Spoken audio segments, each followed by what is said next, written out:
There are a lot of tutorials online as well as animation books that show you exactly how to do a walk cycle. And if you search on Google, you'll probably find thousands of images of the walk cycle pose chart, the 4 poses. So it's really not very difficult to do, nor is there a need for me to make another walk cycle tutorial. However, as straightforward as it is, I still see a lot of animators struggle with the walk cycle. And I noticed that a lot of the beginner animators, they're just copying the drawings from the Richard Williams book instead of actually understanding the mechanics. Even though like every frame that they draw is accurate, when you string them together, it doesn't really work. It's the most important fundamental skill to have as an animator. I think it's extremely beneficial for beginners to fully understand the mechanics.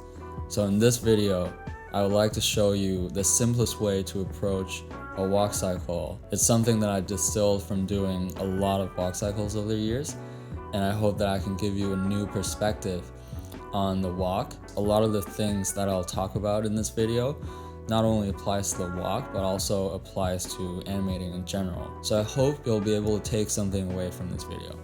There's a lot of information on here, but let's pick out the one thing that we can tackle first. So when you're walking, the parts of your body that's doing all the work are the feet and the hips. The movements of the hips are essentially driving every other body part. And if you look at the charts, he didn't even draw the arms. They don't contribute to the walk, they react from the walk. If you squint, you can see the hips, the legs, and the feet, they form this sort of triangle in every pose. And this triangle changes shape based on where the hips are. So when we walk, our hips move up and down because we kick against the ground. So we know that the bottom edge of this so-called triangle can't move because it represents the ground. So the hips are moving up and down while the bottom edge stays static. Let's just look at how this motion works in motion.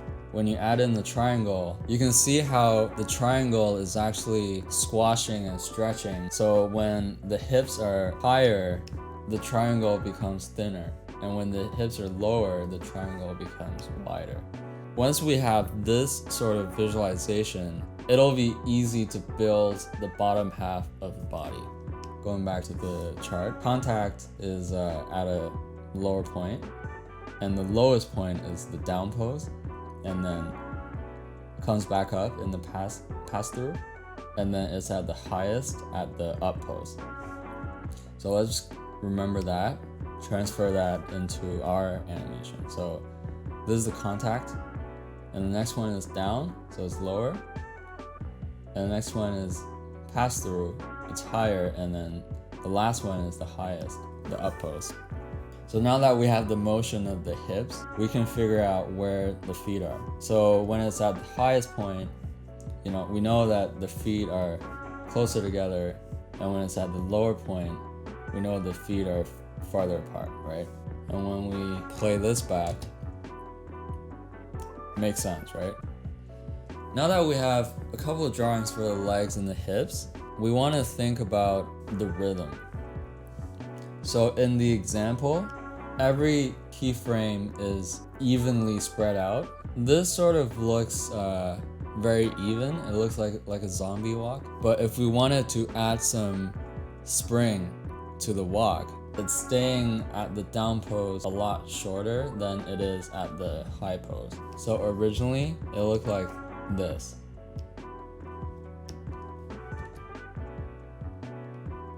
So this is a very neutral walk. But if I push the down pose 1 frame forward, push the up pose 1 frame back, what does that mean? So that means it's spending 1 frame less at the contact and then spending 1 frame more at the pass through. So let's see how this looks. So now it's sort of like you can feel more weight and you can feel a little bit more spring to the walk. Now that we have the bottom half of the body, it's pretty easy to find where the chest is. most of the time our chest moves one-to-one with the pelvis. So we can simply attach a sphere that represents the chest above the pelvis. So notice on this frame, the pelvis comes up a lot. So it's covering a lot of distance in a shorter amount of time. Because of this, the chest will pop when it comes up one-to-one with the pelvis.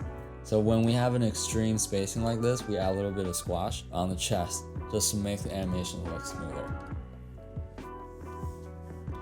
So just like the hips and feet triangle, we have another triangle between the hands and the neck. So this is the same deal as the leg triangles, except this time, instead of the bottom edge being glued to the ground, it's now hinged on the neck. Because we know where the chest is and the arms are affected by the movements of the chest, which is affected by the pelvis. In this case, the top of the triangle is hinged on the neck, and the bottom of the triangle, which are the hands, they move up and down. So now we're going to draw the triangles and just basically mark where the hands are and draw the arms.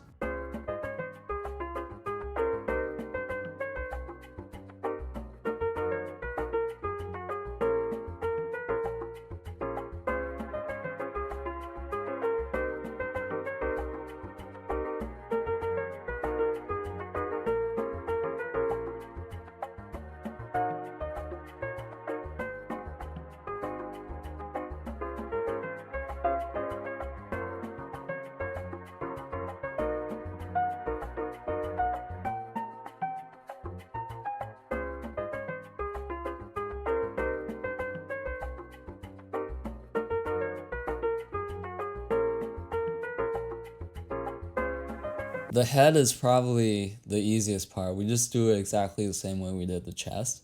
We just need to make sure it's attached to the chest, and then we add a tiny bit of squash and stretch as well, but maybe not as much as the chest.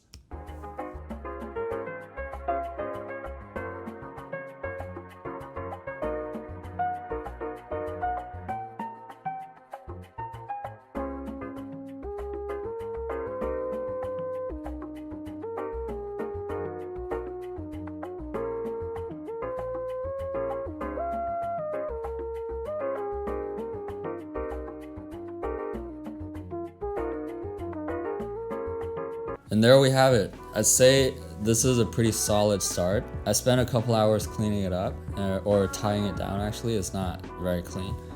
And I colored it in just a little bit for, presentation. It looks finished, but there's still a ton of polishing that I can do with it. For example, there's some like silhouette stuff that I can change. There's some arc stuff that I would change. Like I would go back and track every landmark on the body to make sure they're all moving in smooth arcs or figure eights. And like right now the shoulders and the hips are only translating up and down. And if we go back and take a look at the Richard Williams charts, we can also add some rotation of the shoulder and hips, and we can add some forward and backwards translation. And there's also like rotation of the torso. So yeah, there's a ton of things I can do, and let me know in the comments if you guys want to see me polish this, because I'm just doing this for the tutorial, so if nobody wants to watch it, I'm not gonna spend like 8 hours polishing it. I apologize for having the word easy and animate in the title. That's very clickbaity of me. This isn't really a shortcut. It's just a quicker way to build a solid foundation for your shot. And at the end of the day, the quality of the animation directly correlates to the amount of time you spend on it. Animation isn't for everyone. It's only for the people who truly love it enough to endure the tedious and time-consuming process, right? It's a craft. And if you watch all the way to the end of this video, I'm sure you're one of those people. So thank you so much for watching, and happy animating.